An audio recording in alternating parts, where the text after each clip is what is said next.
Marcos 5, do 22 ao 24. Enquanto você procura, eu quero anunciar o tema da mensagem, e o tema é: há um morto na sua casa. Você pode falar assim: há um morto na sua casa. De novo, há um morto na sua casa. Eu sei que o tema é marcante e até mesmo tem um peso, mas me permita, através da explanação da palavra, conduzi-los nesta noite, porque eu estou convencido que Jesus quer chegar na sua casa e ressuscitar qualquer morto que lá estiver. Qualquer morto. Marcos 5, do 22 ao 24 diz: foi quando chegou ali um dos dirigentes da sinagoga local, chamado Jairo. Ao ver Jesus, prostrou-se aos seus pés. Ele pediu aos prantos e com insistência: minha filha pequena está à beira da morte. Vem e põe tuas mãos sobre ela, para que seja curada e viva. Então Jesus foi com ele, e uma enorme multidão o acompanhava, apertando-o de todos os lados. Há um morto na sua casa. Essa é uma das passagens mais marcantes do Evangelho, porque conta 3 histórias profundas, poderosas. Primeiro, ela pontua sobre a libertação, nessa passagem aqui específica, de um rapaz que estava afastado da convivência de sua família, que vivia entre os sepulcros. Para aqueles que não sabem o que é sepulcro, é um cemitério, um lugar onde os mortos são colocados. Um rapaz que andava, pelo contexto bíblico, inclusive quando não nu, com pouquíssimas roupas. Um rapaz que, por inúmeras vezes, autoridades e valentes da época tentaram prendê-lo ou aprisioná-lo, mas foram incapazes de fazer isso. Com muita fúria, ele espancava e expulsava, e com muita força, ele arrebentava as correntes que o prendiam. Esse rapaz vivia também entre os animais, às vezes até vociferando, rosnando. Era um homem fera, era uma fera homem. Sem dúvida, é uma personagem que muitas famílias estão convivendo hoje em dia em suas respectivas casas, com rapazes, com moças, com homens e mulheres que já não falam, gritam, que já não conversam, vociferam, que não mais expressam esses sentimentos, mas ruivam. São pessoas que já não ligam mais para o pudor, a vergonha, andam nuas. Não tem nenhum problema quanto à alimentação, o que tem come, inclusive os restos da rua. Eles sequer gostam de ficar em casa, porque parece bem o lugar dos mortos ser um ambiente perfeito para eles. Jesus vai naquele lugar. Ninguém clama por aquele rapaz, mas Jesus vai naquele lugar. Ninguém intercede por aquele rapaz, mas Jesus vai naquele lugar. E pelo contexto bíblico, há um tempo o mestre Alex aqui pregou sobre a Decápolis, as 10 cidades que constituíam essa região. Tudo indica que aquele rapaz recebeu uma visita ilustre de Jesus. Jesus só foi naquele lugar por causa daquele rapaz. E olha, onde Jesus chega, o milagre vem junto. Você pode repetir comigo? Onde Jesus chega, o milagre vem junto. Aquele rapaz foi profundamente tocado por Jesus e a vida dele mudou. Mas a Bíblia também fala sobre um segundo caso, e esse caso com a personagem de uma mulher que por 12 anos estava escrava de uma hemorragia que por tempo ou outra a aprisionava. O termo que eu estou usando é o certo, a aprisionava. Aquela enfermidade levou todas as rendas daquela mulher. Aquela enfermidade, inclusive, acabou com o sentimento daquela mulher, a vaidade daquela mulher, a boa vaidade daquela mulher. Aquela enfermidade, inclusive, em seus períodos, afastava aquela mulher de uma boa convivência com seus pares. Ninguém intercedeu a Jesus por aquela mulher, mas ela ouviu falar de Jesus e, se aproximando dele, ela tocou nas orlas de suas vestes, ou seja, no manto das vestes de Jesus. Jesus não usava um manto como se uma noiva, aquele manto grande. Quando a Bíblia fala sobre orla das vestes ou manto de Jesus, está falando sobre a roupa que um mestre ou um judeu que estava na estrutura de um mestre usava. É como se fosse uma roupa que cobria todo o corpo, não deixando passar qualquer tipo de vergonha ou partes particulares do corpo. Então, para essa mulher tocar nas vestes de Jesus, ela teve que se aproximar bem dele. E como as vestes está falando do chão, ela teve que descer, provavelmente no meio de uma multidão absurda, ela teve que usar de estratégia e quebrantamento e humildade para se ajoelhar e tocar no manto das vestes dele. A Bíblia diz que essa mulher que foi ali espancada por essa enfermidade, que perdeu tudo por causa dessa enfermidade, que perdeu relacionamentos por causa dessa enfermidade, que perdeu dinheiro por causa dessa enfermidade, que perdeu uma boa vaidade por causa dessa enfermidade, naquele exato momento foi totalmente curada. Quem toca em Jesus, a cura é certa. Você pode olhar para quem está ao teu lado e dizer: quem toca em Jesus, a cura é certa. Primeiro, onde Jesus vai, o milagre vai junto. Segundo, quem toca em Jesus, a cura é certa. Aquela mulher imediatamente foi curada. E Jesus perguntou: quem me tocou? E os discípulos responderam: são muitos. Talvez o Senhor esteja sendo zeloso demais. E ele então respondeu. Parece que Jesus espera as nossas melhores perguntas ou posições. Jesus evidentemente que sabia que os discípulos iriam perguntar. Mas o estilo de liderança de Jesus, a pedagogia de Jesus, está baseada em um tripé. Eu faço, vocês observam. Eu faço e vocês estagiam. Eu faço e vocês agora fazem. Jesus estava ensinando aqueles homens que nós só receberemos algumas respostas de Deus se ousarmos falar com Ele aquilo que está nos incomodando, ou sendo questionamentos, ou sendo dúvidas. Há quanto tempo você não tem levado a sua dúvida ao Senhor? Há quanto tempo você não tem levado o seu questionamento ao Senhor? Há quanto tempo você não tem levado as suas causas ao Senhor? Parece que Jesus às vezes faz uma pergunta só para nos aguçar para um posicionamento. Será que tem alguém aqui que está sendo perguntado ou questionado por Jesus nessa noite? Quem me tocou? E aquela mulher então, ela se expressa: fui eu. Veja bem, aquele rapaz, ninguém clamou e intercedeu, Jesus foi lá por ele. Essa mulher, ninguém clamou e intercedeu, mas ela ouviu falar de Jesus. E Jesus estava pronto para curá-la.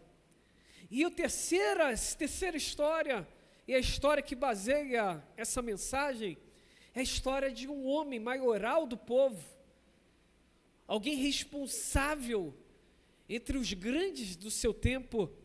Ele, sem dúvida, era um líder da sinagoga. Ele estava ali conversando, ele certamente sentava à mesa para conversar com muitas autoridades. Mas a sua filha ficou enferma.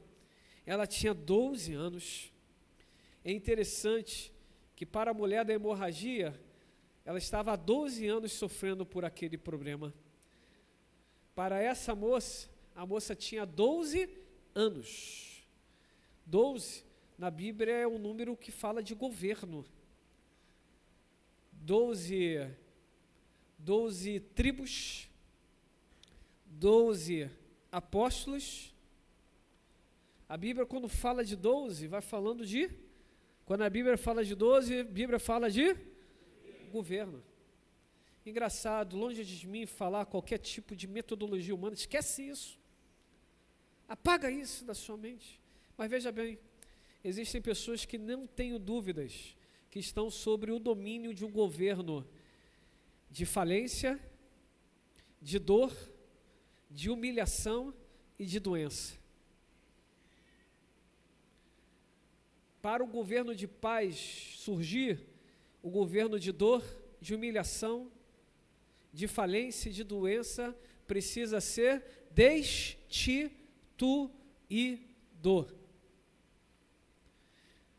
Você vai me ajudar a pregar nessa noite?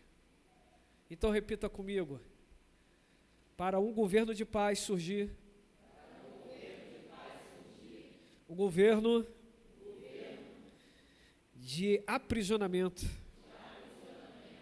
de enfermidade, de falência e de doença precisa ser destituído.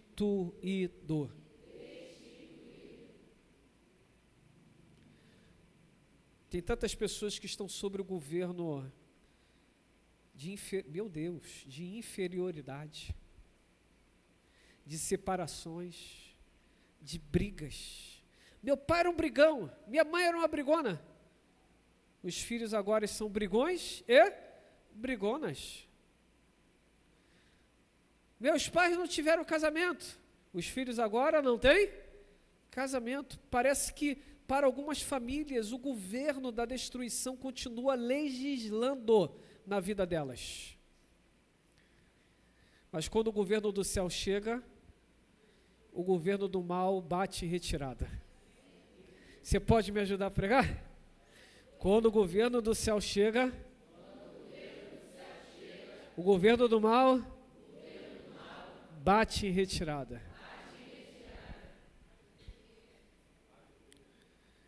Jesus está naquele lugar, e o homem maioral da sinagoga se aproxima de Jesus, não apenas se aproxima, mas ele se humilha, ele se ajoelha diante do Senhor. Na lei, o conceito de não se ajoelhar, não adorar, era tão forte, que dificilmente um judeu se ajoelhava diante de uma autoridade humana. Mas aquele homem, autoridade em uma sinagoga, se ajoelhou diante de Jesus. Aquela mulher que estava enferma, para tocar nas vestes de Jesus, tudo indica que também se ajoelhou, se colocou em uma posição de inferioridade diante do Senhor Jesus. E aquele homem que estava endemoniado, quando viu Jesus, se lançou, meu Deus, aleluia. O ponto que não era uma autoridade humana, quem estava diante daqueles ali era o Deus Todo-Poderoso. É Jesus, 100% Deus.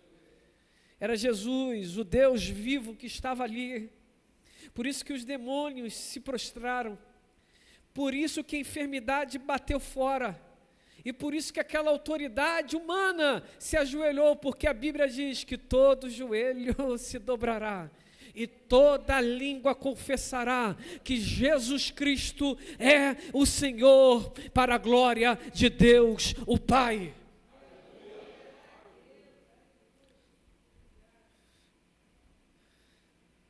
Aquele homem se ajoelha, porque a causa dele era urgente. Ele abre mão de todas as questões mínimas, ele abre mão até mesmo das questões sérias que aquela atitude poderia trazer. Ele percebe que ele estava diante não apenas de um homem, não apenas de um iluminado, não, ele estava diante do Rei dos Reis, do Senhor dos Senhores. A causa que ele estava ali a interceder era uma causa seríssima, e que por isso era digna de qualquer quebrantamento ou humilhação. Aquele homem desceu os degraus, aquele homem desceu o nível mais baixo entre as autoridades daquele tempo. Aquele homem literalmente se humilhou.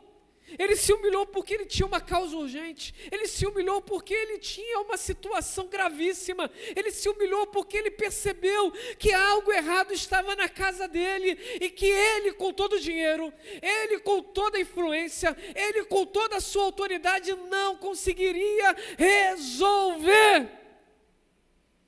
Eu estou certo que aquele homem tentou, através de muitos médicos, curar sua filha. Eu estou convencido que aquele homem tentou, através das outras autoridades religiosas, uma reza que poderia libertá-la daquele mal. Eu estou convencido que esse homem tentou em todos os lugares alguma resposta para a situação de sua amada filha. Todavia, não encontrou. Mas a fama de Jesus chegou até aquele homem. E quando ele ouviu de Jesus, ele entendeu que Jesus era a última esperança para a vida dele. Jesus era a última esperança para a casa dele. Jesus era a última esperança para a filha dele. E aquele homem se ajoelha. E ele pede: Jesus, cura minha filha. Jesus, toque da minha filha.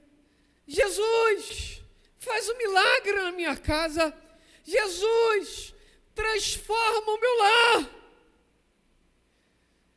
Jesus ouve aquele homem, ele se compadece daquele homem, e diante disso, eu consigo entender que o ambiente está perfeito para algumas verdades serem aplicadas.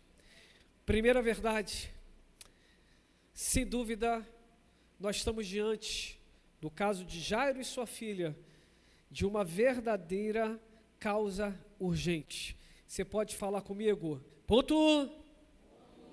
Uma causa urgente. Existem pessoas que estão vendo as suas respectivas casas caírem, irem ao chão, a pico, seus relacionamentos, suas emoções, seus sonhos, as suas expectativas, e elas não agem, e elas não tomam uma posição, estão pacíficas demais. Melhor, estão passivas demais. Hoje eu ouvindo uma conversa, eu falei, é isso, mas eu estava tão culpado que eu não dei muita vazão, mas a mente gravou, pegou. E a pessoa falou assim: eu já fui muito passiva, hoje eu sou pacífica. E eu gostei, eu falei, é isso. A pessoa passiva demais, ela não reage diante das dificuldades que se apresentam diante dela. A pessoa pacífica reage, mesmo estando em paz, e é devido reagir em paz. Você pode manter a sua paz, mas a reação cabe em muitas situações. A casa está caindo, os filhos estão perdidos, o cônjuge está longe, as finanças estão no buraco abaixo, a saúde está indo embora, o ânimo já foi, e está levando junto os sonhos, a casa está ficando abandonada. Reaja! Existem causas que são urgentes. Não podemos ficar passivos com os nossos filhos indo para o inferno, com os nossos cônjuges indo para o inferno, com os netos indo para o inferno, com os vizinhos indo para o inferno, com os tios e tias indo para o inferno, com os avós indo para o inferno, com pessoas que nós amamos aqui na terra indo para o céu. Ei, você que já tem Jesus, a eternidade está garantida, mas aquele que você ama, aquela que você respeita, se não estiver com Jesus, infelizmente não estará no céu. Essa sim é uma causa urgente. Aquele homem gritou, aquele homem se prostrou, aquele homem chorou, aquele homem se humilhou, dizendo: Jesus, ouve a minha causa. Tem pessoas que estão com a casa caindo, mas não reagem. Existem pessoas que estão sendo atacadas por espíritos malignos, mas não reagem. Tem pessoas que estão sob o governo do medo, da doença, da enfermidade, da falência, e não reagem. Estão aproveitando o momento da dor. Não, Jesus não quer que ninguém viva em dores. Jesus não quer que o ser humano acorde chorando, durma chorando, ande chorando. Jesus te colocou nesse mundo, mesmo com todas as dificuldades, para você ter uma vida e uma vida com abundância. Jesus se porta com o seu sofrimento e Ele não quer que você viva em sofrimento, mesmo que uma noite seja pesada e de choro. A promessa bíblica é: na manhã seguinte, o sol raiando, a alegria chegará. Mesmo se você estiver chorando uma noite inteira, a alegria pela manhã chegará. Mas o meu coração queima, você que está ouvindo essa mensagem, você que está aqui. Tem tantas pessoas que estão fechando a porta para a alegria e estão alojando, cuidando bem da tristeza em suas respectivas vidas, suas casas. Fica aqui, que tristeza, eu gostei de você. Está repreendido no nome de Jesus esse espírito do inferno de melancolia, de apatia espiritual. Fica aqui, eu gostei de chorar. Fica aqui, eu gostei de ser tratada como uma pessoa inferior, coitadinha, coitadinho. Eu ia ter termo feio, eu lembro como se fosse hoje um grande mentor explicando esse termo de coitado. Deixa eu corrigir aqui, esquece esse termo que é muito feio no seu significado. Tem tantas pessoas que estão agarradas a dores, às tristezas, e Jesus dá oportunidades para viverem. Elas falam assim: tchau, vida, vai, felicidade, deixa eu ficar aqui no meu quartinho de tristeza. Vira para quem está ao teu lado e fala: não é você não, hein? É você? Acordem, vamos embora viver. Estava conversando gentilmente com o seu Jaime, que faço menção com todo respeito, e ele falou: pastor, eu estou bem, eu ainda vou para Petrópolis com a minha esposa. Eu falei: que Deus seja louvado pela sua vida. Seu Jaime, Dona Maria, falo com todo respeito, e a neta que os acompanha, estão certos, precisam viver. A vida é uma bênção. As pancadas da vida não podem tirar o nosso ânimo. Precisamos viver. Ei, se você tem uma causa urgente, essa noite você precisa entregar ao Senhor de forma urgente. E a salvação da sua família, eu acredito que é uma causa urgente. 2, Jesus o acompanha, santo, Jesus o acompanha. Fala assim comigo: 2, Jesus o acompanha. É interessante que todo o evangelho de Jesus está andando, as pessoas estão andando atrás de Jesus, ou tocando em Jesus, ou colocando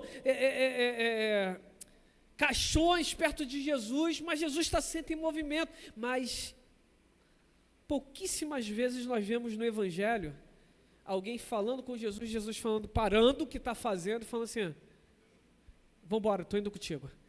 Jesus naquele momento não estava conduzindo, Jesus estava sendo direcionado.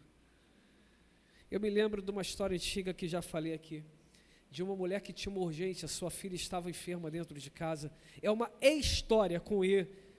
Pode ser que seja até história, mas eu a conheci como uma história, um conto.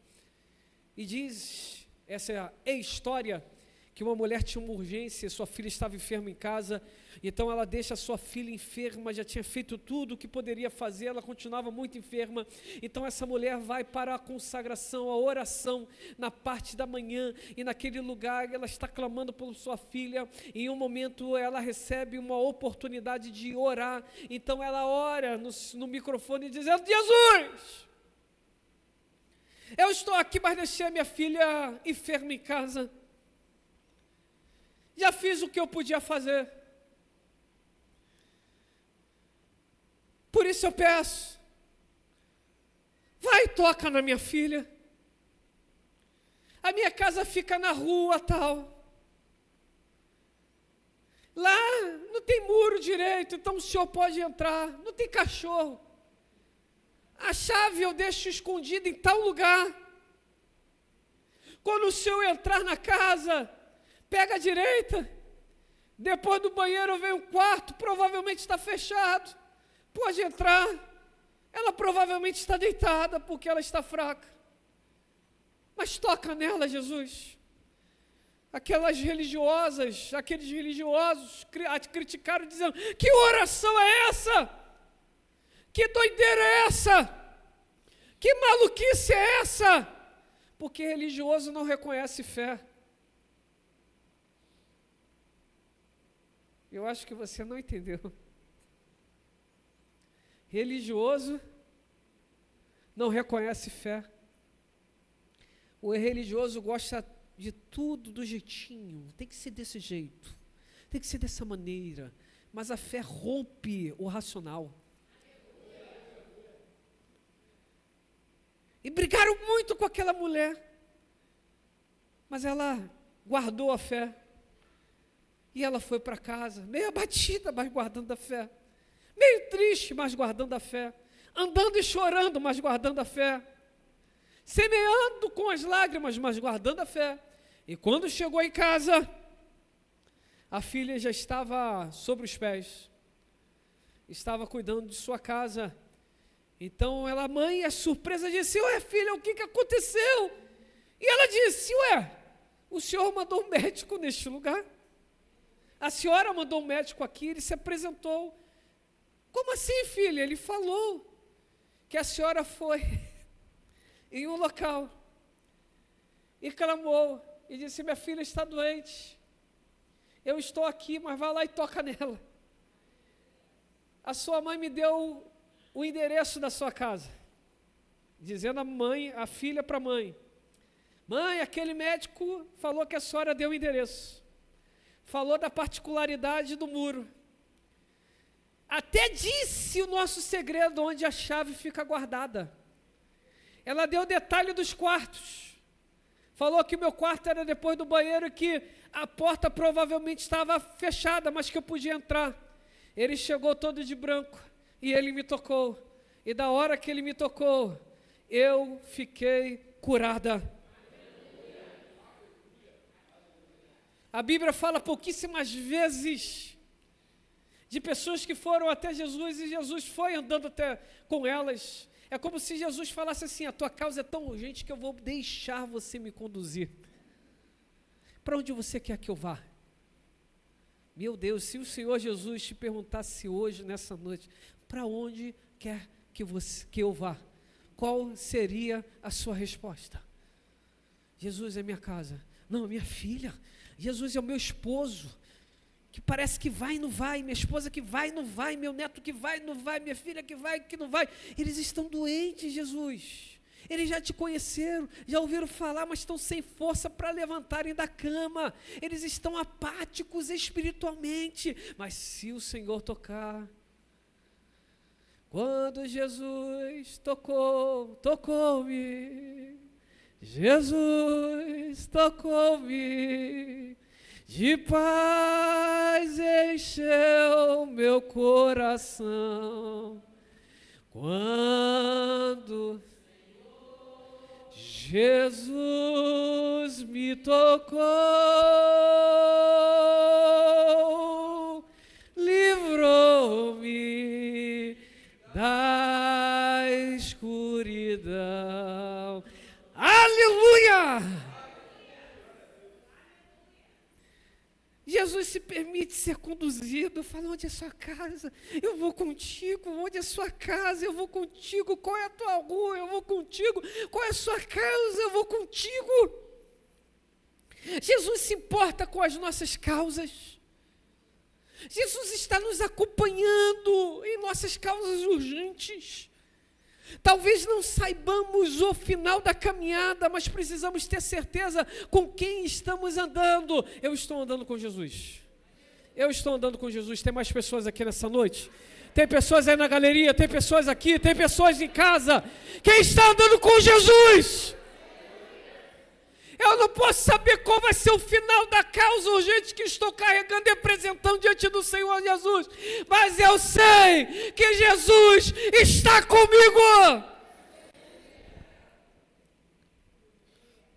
3. Antes doente, agora morta. Fala comigo. Antes doente, agora morta. Vira para quem está ao teu lado e fala. Antes doente, agora morta. Tem tantas pessoas que por causa do clamor, a gente percebeu que no início do clamor estavam doentes. Mas ao decorrer do clamor morreram. Quantos filhos, meu Deus, o Senhor está falando tanto comigo sobre filhos e filhas. Meu Pai do céu. Quantos filhos e filhas. Quantas famílias. Começamos o clamor, estavam doentes, mas na caminhada do clamor, morreram. A Bíblia diz que existem pelo menos, não muitos exemplos, mas eu quero citar pelo menos 3 tipos de mortes. Mortes de relacionamentos. Quantas pessoas estão mortas para relacionamentos? São como aquele rapaz que estava vociferando nos sepulcros. São como aquela mulher que estava jorrando em sangue, em hemorragia. São como aquela moça que estão dentro de casa, trancadas, meu Deus, aleluia, trancada nos quartos da vida. Os quartos das limitações, os quartos dos vícios, os quartos dos rancores, os quartos das divisões, os quartos das confusões, os quartos dos lixos. Eu falo, meus olhos, minha mente constrói um cenário tão forte. E eu falo pelo Senhor. Quantos quartos estão com a cama, mas que estão ali como o quartinho da bagunça e da sujeira? Quantas pessoas estão nesses quartos escuros? O que não presta, joga naquele quarto. Meu Deus. O que quebrou, joga no quarto. O que está rasgado, joga no quarto. O que não cheira bem, joga no quarto.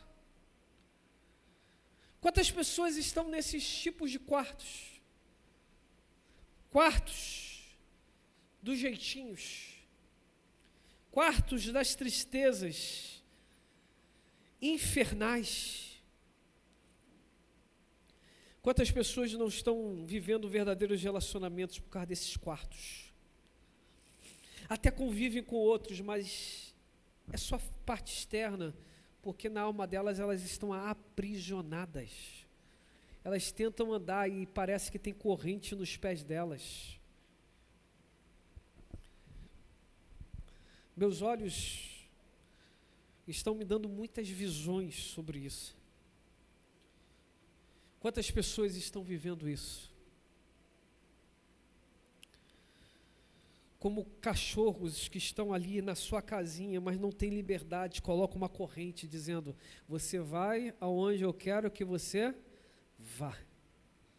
E todas as vezes que a pessoa tenta romper, parece que tem alguém que vai lá e puxa dizendo, você é o meu cão, você é a minha, enfim, o meu animal. E puxa a corrente.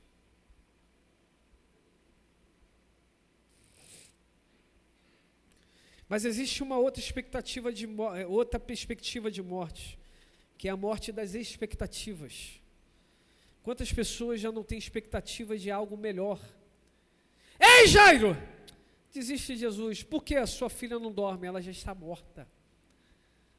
Quantas pessoas na caminhada receberam essa comunicação? Não tenta mais, já morreu a sua chance, já acabou a sua chance, já acabou a sua oportunidade, já foi por fim a sua estrutura, acabou. Não vai, acabou. Já era, acabou. Não tenta, acabou. No caminho da casa chegam os anunciadores de coisas ruins. Sabia que tem os anunciadores de boas novas, mas também tem pessoas que têm prazer de anunciar coisas ruins?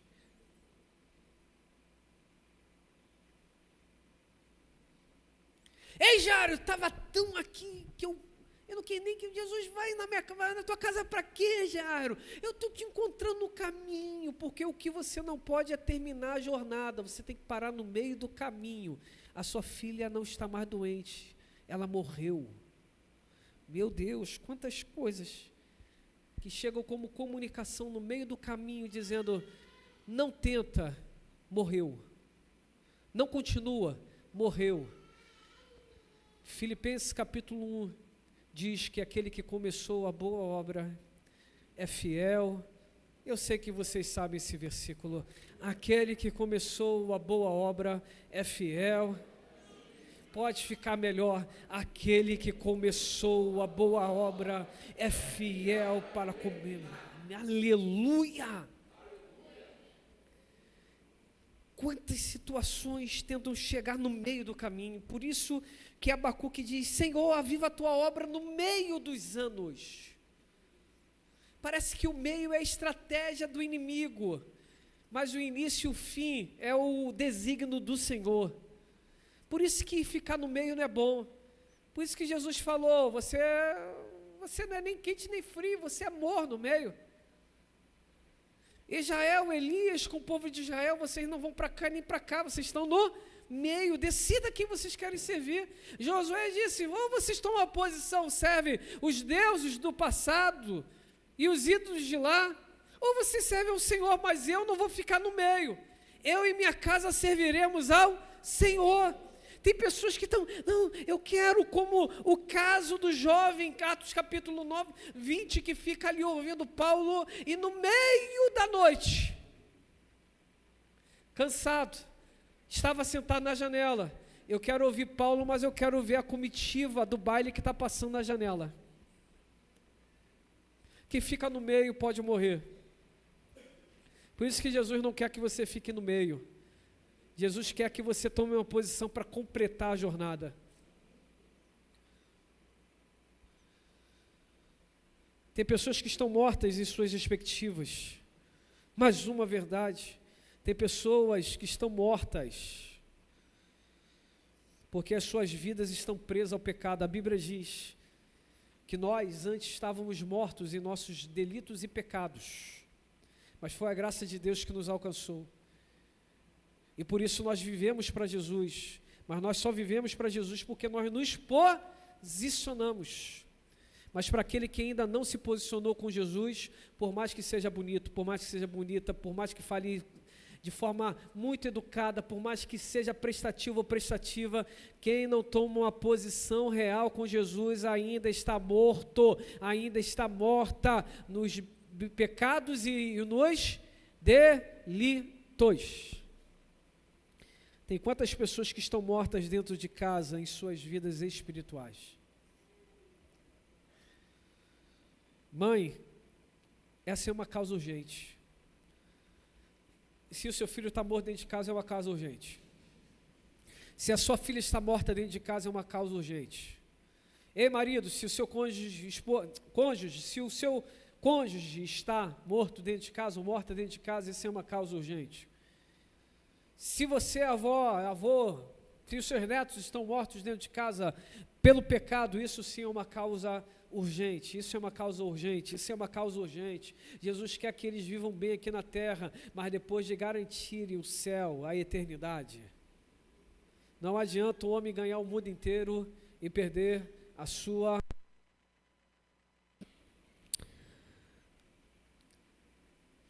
Por isso, 4, expulse as dúvidas. Fale comigo, 4, expulse as dúvidas.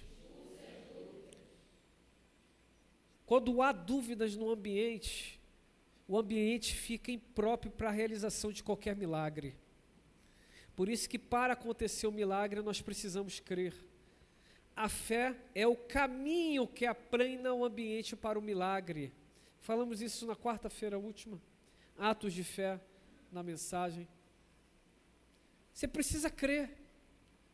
Você precisa expulsar as dúvidas. Jesus chegou naquele lugar e pessoas, em vez de estarem contentes porque Jesus chegou, elas ficaram ali caçoando de Jesus, dizendo: olha, ela já está morrendo, já está morta, para que você está aqui? Que homem bobo! Jesus olhou, falou: eu só quero meus discípulos. Às vezes, para acontecer milagres, a gente tem que estar com pessoas que creem também como nós cremos. Que tal você começar a fazer grupos de oração com pessoas que realmente creem que qualquer morto pode ressuscitar, e eu digo morto espiritual. Eu creio que está chegando o tempo de muita salvação nesta casa. Porque pessoas que estavam mortas, elas vão ser alcançadas pelo poder de Jesus. Porque pessoas disseram: a minha casa está na rua tal, no bairro tal, a casa tem essas características, a chave fica em tal lugar, e a pessoa que estou orando fica em tal quarto, tem 1 metro e tal, tem 2 metros, anda com o cabelo assim. Jesus, vá lá e toca na minha filha, vá lá e toca nessa causa. Expulse as dúvidas da sua casa, expulse o ambiente que impossibilita os milagres acontecerem. Mude o ambiente da sua casa. Para de liberar palavras terríveis, palavras pesadas. Tem crente que mais fala do diabo do que dos anjos, mais fala do capeta do que de Deus. Mude o ambiente da sua casa. Você vai comprar uma briga séria, porque o seu capeta está alojado lá, ele vai vociferar, mas acredite, no final ele vai ser expulso no nome de Jesus. Coloque louvores, coloque mão nos umbrais da sua casa, fala: Jesus, toca nesse lugar, quando aquele entrar nesse lugar, toca na vida dele, toca na vida dela, muda o coração, muda a mente, faz o que tu queres, da porta para fora a morte, mas da porta para dentro a vida, a vida. Tome atitudes de fé. Tome posicionamentos de fé. 5 e último, Jesus olha para aquela menina, já expulsando todos aqueles que tinham dúvidas, e ele disse: Talita cumi, que a tradução é, 5º e último, você pode repetir comigo: filhinha, eu te ordeno, levanta-te.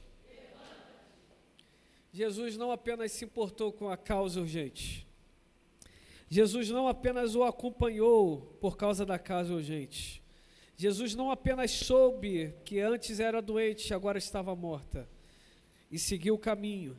Jesus não apenas expulsou as dúvidas que estavam lá naquele ambiente, mas Jesus, ao olhar para aquela menina, disse: levanta e anda. Filhinha. Ela estava morta, mas Jesus falou: filhinha. Ela tinha 12 aninhos e Jesus falou: filhinha. Tem tanta gente que diz: Jesus não está me vendo, parece que eu estou morta para Ele. Jesus está te vendo hoje, está dizendo: filhinha, filhinha, filhinha, filhinho, filhinha, filhinho. As coisas na sua casa vão mudar quando eu tocar em você. Porque o que era objeto de dor naquela casa se tornou objeto de celebração. Grava isso, se você se posicionar hoje.